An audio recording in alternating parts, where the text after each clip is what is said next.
தக்கார் குரல் உள்ளது உள்ளபடி மருத்துவ உலகிற்கு உங்களை வரவேற்கின்றோம். இன்று மருத்துவ உலகில் இருக்கக்கூடிய ஹோமியோபதி மருந்து மிக பிரசித்தி பெற்ற ஒரு மருந்தாக பார்க்கப்படுகின்றது.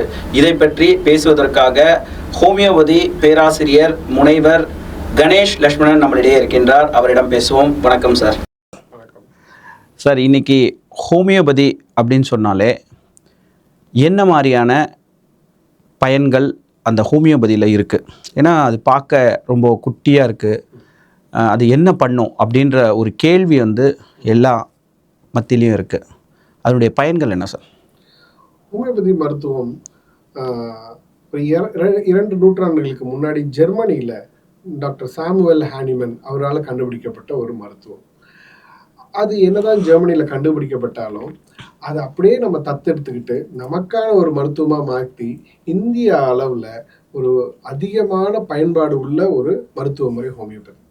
இன்னைக்கு WHO உலக சுகாதார நிறுவனம் அதனோட ஆய்வுப்படி அதிகமாக உபயோகப்படுற மாற்று முறை மருத்துவத்தில் ஹோமியோபதி தான் நம்பர் 1 இருக்கு உலகம் முழுக்க. இப்போ அந்த மாதிரி ஒரு அருமையான மருத்துவம் நமக்கு நம்மளை ஏற்கனவே நிறைய பேர் இதை ஃபாலோ பண்ணி இதில் பெனிஃபிட்லாம் இருக்குது அப்படின்னு சொல்லியிருக்காங்க.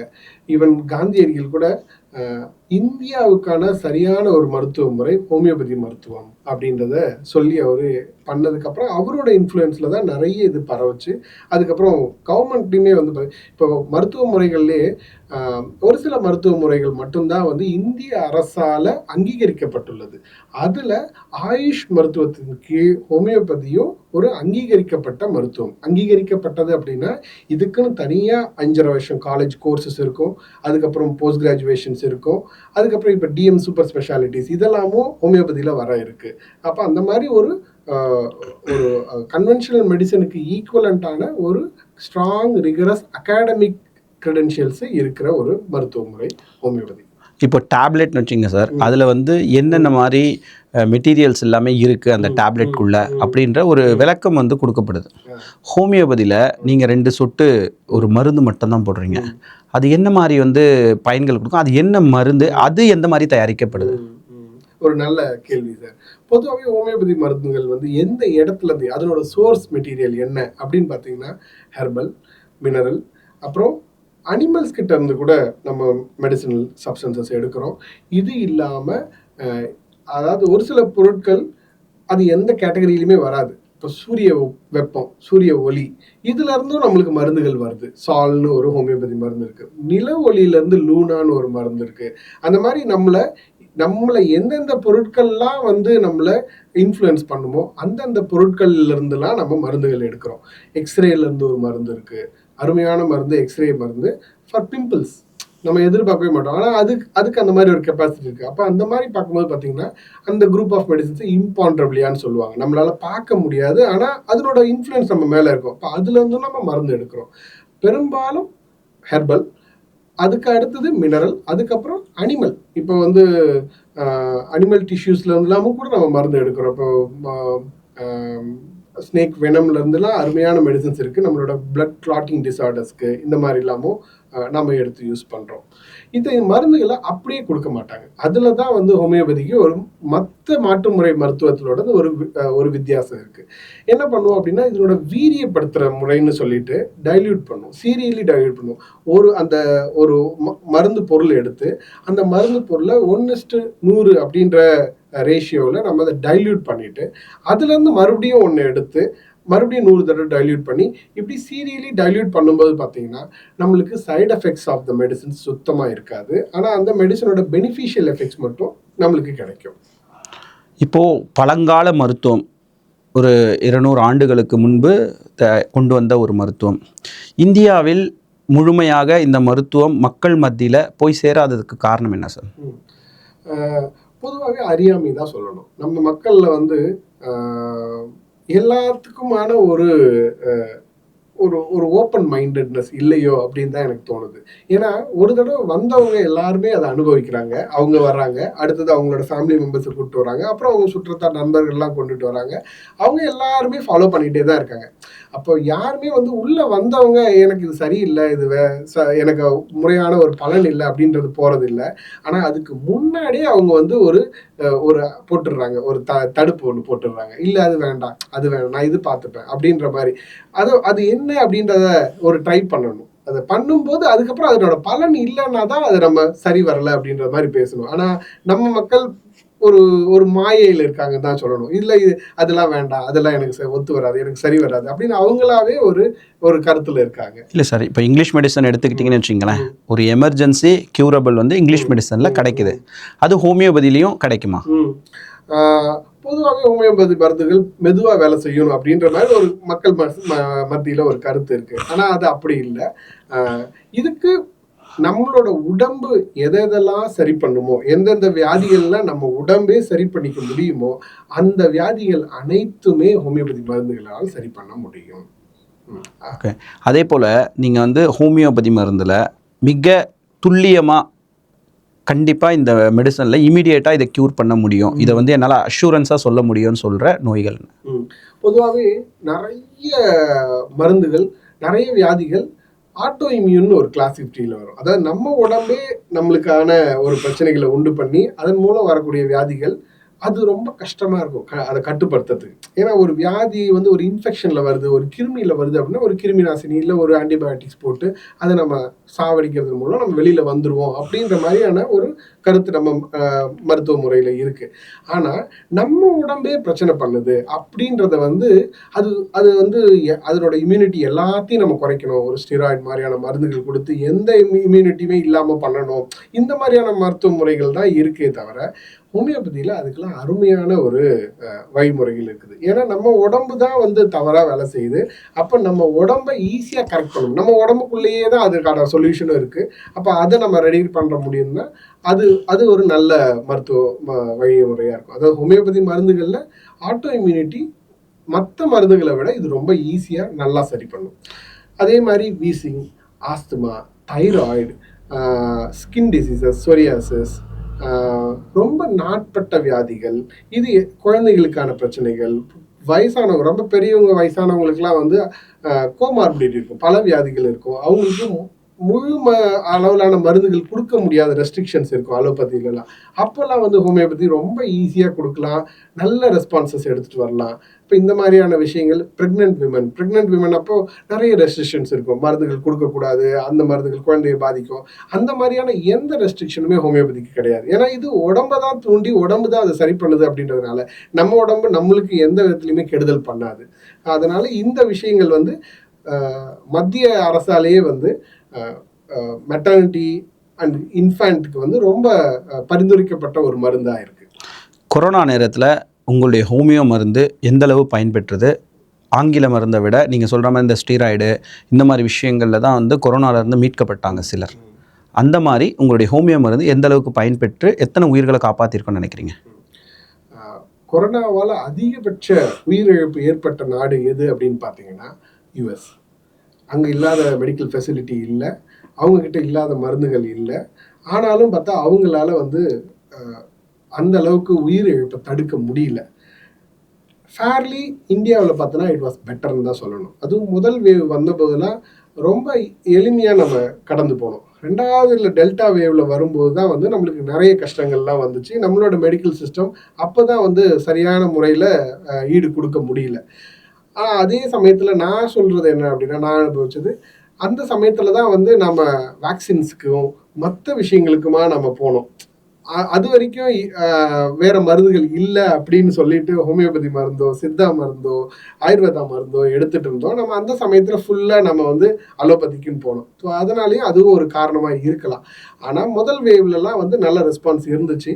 என்னோட தனிப்பட்ட அனுபவம், எங்களோட மருத்துவர்கள் சக மருத்துவர்களோட அனுபவம் இதெல்லாம் பார்க்கும்போது பார்த்தீங்கன்னா ரொம்ப எளிமையாகவே வந்து ஹோமியோபதி மருந்துகளால் ஈஸியாக வெளியில் வந்தாங்க. ஐசியூவில் இருந்தவங்க அவங்க கூட வந்திருக்கோம். அவங்கெல்லாம் வாழும்போது அவங்களாவே சாட்சியங்களாக இருக்காங்க, எப்படி வெளியில் வந்தாங்க, எவ்வளோ கஷ்டப்பட்டாங்க அப்படின்றதெல்லாமும் ஆவணப்படுத்தப்பட்டு இருக்கிறது. அதே போல் இன்றைக்கி இருக்கக்கூடிய இந்த ஒரு விஞ்ஞான உலகத்தில் பார்த்திங்கன்னா அதிகப்படியான அவுட் சைட் ஃபுட்டு தான் நிறைய பேர் சாப்பிட்றாங்க. அந்த அவுட் சைட் ஃபுட் மூலயமா வரக்கூடிய குடல் பிரச்சனைகள் ஹோமியோபதியில் எந்த மாதிரி தீர்வு கொடுக்க முடியும்? நீங்கள் சொல்கிறது ரொம்ப சரியான ஒரு பேச்சு. அதாவது வந்து ஹோமியோபதி மருந்துகள் சாரி, நீங்கள் சொல்கிறது ரொம்ப சரியான ஒரு வாதம். இந்த நவீன உலகத்தில் நம்மளோட லைஃப் ஸ்டைல் ரொம்பவே மாறி இருக்கு. நம்மளோட செடன்ட்ரி ஹேபிட்ஸ், வேலையில் அதிக நேரம் செலவு பண்ணுறோம். காலையில் எந்திரிச்சிலேருந்து உட்காந்து கம்ப்யூட்டர் முன்னாடி உட்காந்து ஒர்க் ஃப்ரம் ஹோம், வெளியில் எங்கேயுமே போகிறதில்ல, நைட் ஷிஃப்ட்டு, இப்படி மாறி மாறி நம்ம உடம்புகளை நம்ம ரொம்ப காயப்படுத்திக்கிட்டு நம்ம ரொம்ப கஷ்டத்தில் தான் இருக்கோம். அதனால் ஈஸியாக செரிமானம் அது சம்பந்தமான பிரச்சனைகள் நிறைய வருது. இதுக்கெல்லாம் வந்து ஹோமியோபதி ஒரு நல்ல தீர்வாக இருக்கும். ஒரு அருமையான மருந்துகள் நம்மளோட ஆட்டோனாமிக் நர்வஸ் சிஸ்டமை தூண்டி விடுறதன் மூலம் அதனோட லிவர் செக்ரீஷன்ஸ் ப்ராப்பராக வர வச்சு இந்த மாதிரியான செரிமான கோளாறுகள் ரொம்ப ஈஸியாக சரி பண்ணலாம். இன்றைக்கி ஒர்க் ஃப்ரம் ஹோம் அப்படின்ற கொரோனாவுக்கு பிறகு ஒர்க் ஃப்ரம் ஹோம் அப்படின்ற ஒரு சிஸ்டமேட்டிக் வந்து ஐடி கம்பெனிஸ்லாம் வீட்லேயே உட்காந்த இடத்துல ஆஃபீஸ் போயிருந்தாலும் 8 மணி நேரம் தான் அவங்க ஒர்க் பண்ணியிருப்பாங்க. இன்றைக்கி வீட்டில் 16 மணி நேரம் ஒர்க் பண்ணக்கூடிய ஒரு சூழல் ஒர்க் முடியலன்ற மாதிரி இருக்குது. அவங்கெல்லாம் ஏஞ்சி நடக்கிறாங்களான்னு கேட்டால் கிடையாது. இந்த மாதிரி எக்ஸ்ட்ரா ஆக்டிவிட்டீஸும் கிடையாது. அவங்களுக்கு என்னென்ன மாதிரி நோய்கள்லாம் ஈஸியாக வரும், அதை எப்படி முன்கூட்டியே தடுக்கலாம்? பொதுவாக செடன்ட்ரி ஹேபிட்ஸ்னால அவங்களுக்கு முதல்ல வந்து செரிமான கோளாறுகள் முதல்ல வரும். அதுக்கப்புறம் ஐபிஎஸ்ன்னு சொல்லக்கூடிய அதுலேருந்து கொஞ்சம் அட்வான்ஸான வியாதிகள் வரலாம். அதுக்கப்புறம் இதயம் சம்மந்தப்பட்ட வியாதிகள் வரலாம். ரொம்ப நாள் இதே மாதிரி இருக்கும்போது வந்து மனச்சோர்வு நிறைய வருது. அதுக்கப்புறம் பார்த்திங்கன்னா நம்மளுடைய எலும்புகள், தசைகள் இதெல்லாமுமே வந்து வலுவிழந்து அடுத்தடுத்து சிஸ்டமேட்டிக்காக அவங்க வந்து ஒரு எர்லி செனிலிட்டி, சீக்கிரமாகவே முதுமையை நோக்கி போகிறாங்க. இதெல்லாம் வந்து அவாய்ட் பண்ணணும். அவங்களுக்கு எது வாழ்க்கை, எதுக்காக நம்ம வாழறோம் அப்படின்றத புரிஞ்சுக்கிட்டு அதுக்கேற்ற மாதிரி ஒர்க் லைஃப் பேலன்ஸை நம்ம எடுத்துகிட்டு வரணும். அது வந்து ரொம்ப கம்மியாக இருக்குன்னு தோணுது. குழந்தைகளுக்கு குறிப்பாக குழந்தைகளுக்கு பச்சிலம் குழந்தையிலேருந்தே இந்த மாதிரி மெடிசனை வந்து அதாவது ஹோமியோபதியை பயன்படுத்தலாமா? ஆமாம், ஒரு நல்ல கேள்வி சார். ஹோமியோபதி மருந்துகள் பிறந்த குழந்தைகள் முதல் நாளிலிருந்தே நம்ம இதை எடுக்கலாம். ஏன் அப்படின்னா இந்த மருந்துகள் வந்து சுத்தமாக வந்து ஃபிசிக்கலாக அதில் எதுவுமே இருக்காது. அது நம்மளோட பாடியை ஸ்டிமுலேட் பண்ணுறது தான். ஸோ ஒரு எனர்ஜி மெடிசன் மாதிரியே நம்ம அதை பார்க்கலாம். அந்த எனர்ஜி வந்து நம்மளோட உயிர் ஆற்றலை தூண்டி அதை சரிப்படுத்திக்கிறது. அதனால் இது வந்து எந்த விதத்துலையும் ரெஸ்ட்ரிக்ஷன் கிடையாது. பிறந்த குழந்தைகளில் டோசேஜ் பற்றி ஒரு கணக்கு இல்லை, எவ்வளோ மருந்துகள், எத்தனை மருந்துகள், இந்த மாதிரியான எந்த ஒரு பிரச்சனையும் இல்லாமல் நம்ம எத்தனை வாட்டி வேணால் எவ்வளோ நாள் வேணால் குழந்தைங்களுக்கு கொடுக்கலாம். அதில் இன்னொரு பெனிஃபிட் என்னென்னா இது வந்து இந்த ஹோமியோபதி மருந்துகள் நம்மளோட ஓன் இம்யூனிட்டியை டெவலப் பண்ணுது. மற்ற மருந்துகள் நம்மளோட இம்யூனிட்டியை சைட்லைன் பண்ணிட்டு அதனோட வேலைகளை அது செய்யும்.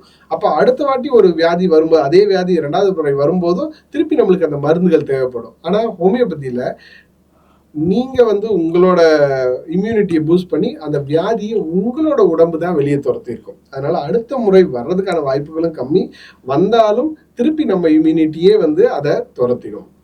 சார், அதாவது ஹோமியோபதி மெடிசன்லேயே மலர் மெடிசன் ஒன்று சொல்கிறாங்க. அது வந்து எதை குறிக்குது? அது வேறு எதுவும் சிம்டம்ஸ் உள்ள மருந்தா? அதனுடைய விளக்கத்தை சொல்லுங்கள். மலர் மருந்துகள் வந்து ஹோமியோபதி மருத்துவர் எட்வர்ட் பேக் அவரால் கண்டுபிடிக்கப்பட்ட ஒரு வைத்திய முறை. ஒரு 39 மருந்துகளை மலர்லேருந்து எடுத்து அவர் வந்து ஒரு மலர் மருந்துகள்னு ஆரம்பித்து வச்சார். அது ஏன் இன்றைய தேதிக்கு ரொம்ப இம்பார்ட்டன்ட் அப்படின்னா நம்மளோட ஸ்ட்ரெஸ்ஃபுல் லைஃப். அந்த மலர் மருந்துகள் பொதுவாகவே வந்து பார்த்திங்கன்னா நம்மளோட மனது சம்மந்தப்பட்ட அதுலேருந்து வர சைக்கோசோமேட்டிக் டிசார்டர்ஸ்க்கு ரொம்ப அருமையாக அது வேலை செய்யுது. அதனால வந்து மலர் மருந்துகள் வந்து இன்றைய நவீன கால உலகத்தில் ஸ்ட்ரெஸ்ஃபுல் லைஃப்பில், சிட்டி லைஃப்பில் ரொம்ப அதிகமாக தேவைப்படுது அப்படின்னு தான் தோணுது. ரொம்ப காமனாக எல்லாராலையும் யூஸ் பண்ண வேண்டிய ஒரு மருந்து அப்படின்னா மலர் மருந்து. இன்றைக்கி இருக்கக்கூடிய மற்ற மருத்துவத்தை ஒரு ஒப்பிடும்போது ஹோமியோபதின்றது எத்தனாவது இடத்துல இருக்குன்னு நீங்கள் நினைக்கிறீங்க? உலக அளவில் மாற்று மருத்துவ முறைகளில் முதல் நிலையில் இருக்கிறது ஹோமியோபதி தான். ஆல்டர்னேட்டிவ் மெடிசனில் அதிகமாக உபயோகப்படுத்துகிற மருத்துவ முறையில் ஹோமியோபதி தான் நம்பர் 1. இந்திய அளவில் பார்த்தீங்கன்னாலும் இதுக்கு ஒரு பெரிய மக்கள் வந்து ஃபாலோ பண்ணுறவங்க இருக்காங்க. எல்லா பொதுவாகவே பார்த்திங்கன்னா அனைத்து மாநிலங்களிலும் இது அதிகமாக உபயோகப்படுத்துது. அதிக மருத்துவ கல்லூரிகள் இருக்கிறது, நிறைய மாணவர்கள் இருக்காங்க. மக்களும் வந்து இதை ரொம்ப அதாவது என்னோட ஃபேமிலி ஃபுல்லாகவே நாங்கள் ஹோமியோபதி தான் எடுப்போம் அந்த மாதிரி சொல்கிறவங்க நிறைய பேர் இருக்காங்க. இல்லை சார், இப்போது இங்கிலீஷ் மெடிசனில் எடுத்துக்கிட்டிங்கன்னு வச்சுங்களேன், எதெல்லாம் இங்கிலீஷ் மெடிசனுக்கு ரொம்ப இம்பார்ட்டன்ட் கொடுக்கணும், எதெல்லாம் ஹோமியோ, இந்த நோய்களுக்கெல்லாம் ஹோமியோ இம்பார்ட்டன்ட் கொடுத்தாங்கன்னா நல்லாயிருக்கும் அப்படின்ற மாதிரி ஒரு பிரிக்கணும்னா எந்தெந்த நோய்களை வந்து பிரிக்கலாம்? பொதுவாகவே நாள்பட்ட வியாதிகள் கொஞ்ச நாளா இருக்கு அப்படின்னா அதுக்கு முதல்ல ஹோமியோபதி மருந்துகளை பார்க்கறது நல்லது. ஹோமியோபதி மருந்துகளோ இல்லை மாற்று மருத்துவ முறையோ அதை மாதிரி நம்ம பார்க்கறது நல்லது. ஏன்னா அந்த வியாதிகள் வந்து அந்த வியாதிகளால வர பிரச்சனையை விட அந்த வியாதிகளுக்கு எடுக்கிற மருந்துகளால வர பிரச்சனைகள் நிறைய இருக்கிறதாவே தான் சொல்றாங்க. ஸோ அதனால இந்த மாதிரி மாற்று முறை மருத்துவ முறைகள் நாள்பட்ட வியாதிகளுக்கு முதல்ல கொடுக்கும். நிறைய அறுவை சிகிச்சை வியாதிகள், அதாவது அறுவை சிகிச்சை மூலமா தான் சரி பண்ண முடியும் என்ற இருக்கிற வியாதிகள் பல வந்து அறுவை சிகிச்சை இல்லாமலே சரி பண்ண முடியும். ஹோமியோபதி மருத்துவத்துல, மாற்றுமுறை மருத்துவத்துல அது மாதிரி நிறைய ஆப்ஷன்ஸ் இருக்கிறதா நான் ஃபீல் பண்றேன். மலக்குடல் வியாதிகள் குறிப்பா சொல்லணும்னா பைல்ஸ், ஃபிஷர், பௌத்திரம், ஃபிஸ்டுலா, இந்த மாதிரி வியாதிகள்லாம் வந்து எளிய வகையில் ஹோமியோபதி மருந்துகளில் சரியாகுது. அதே மாதிரி உங்களுக்கு பித்தப்பை கற்கள், இதுக்கு நிறைய சர்ஜரிஸ் இருக்குது. அந்த சர்ஜரிஸ் எதுவுமே இல்லாமலே ஏர்லி ஸ்டேஜில் ஆரம்ப நிலைகளில் ரொம்ப ஈஸியாக நம்ம ஹோமியோபதி மருந்துகள்லேயே சரி பண்ணலாம். சிறுநீரக கற்கள், இதுவும் வந்து சர்ஜரினால தான் பண்ண முடியுன்ற மாதிரி இல்லாமல் நிறைய மருந்துகளில் ரொம்ப எளிமையாக விரைவாகவும் வந்து இதுலேருந்து வெளியில் வர்றதுக்கான வாய்ப்புகள் இருக்குது. ப்ராஸ்டேட் வீக்கம், இதெல்லாமே வந்து ரொம்ப எளிமையாக நம்ம வந்து மருந்துகள்னாலேயே நம்ம இதை சரி பண்ண முடியும். இது இல்லாமல் இன்னும் நிறைய அறுவை சிகிச்சை வியாதிகள், கேங்லியான்னு சொல்லக்கூடிய கண்டிஷன்ஸ், இதெல்லாமுமே வந்து ரொம்ப ஈஸியாக ரொம்ப விரைவாக கஷ்டமே இல்லாமல் பொருளாதார ரீதியாகவும் ரொம்ப கம்மியான செலவில் இது ஈஸியாக நம்ம சரி பண்ணலாம் சார். அதே போல் இங்கிலீஷ் மெடிசனில் போனால் ஒரு டாக்டர்கிட்ட போகிறோம், இல்லை ஒரு மெடிசன் வாங்கணும்னா ஒரு cost of living one time போயிட்டு வந்தால் ஒரு 1000 to 2000 ஆகக்கூடிய ஒரு சூழல் இருக்குது. இப்போது அவங்க கொடுக்குறது ஒரு 1 week டேப்லெட் அதிகபட்சமாக. இப்போது உங்களுடைய 1 month டேப்லெட், 15 days டேப்லெட் தான் நீங்கள் தரீங்க அந்த ஹோமியோபதியில். அந்த விலை விஷயங்கள்லையும் எந்த மாதிரியான ஒரு விஷயங்கள் இருக்குது சார்?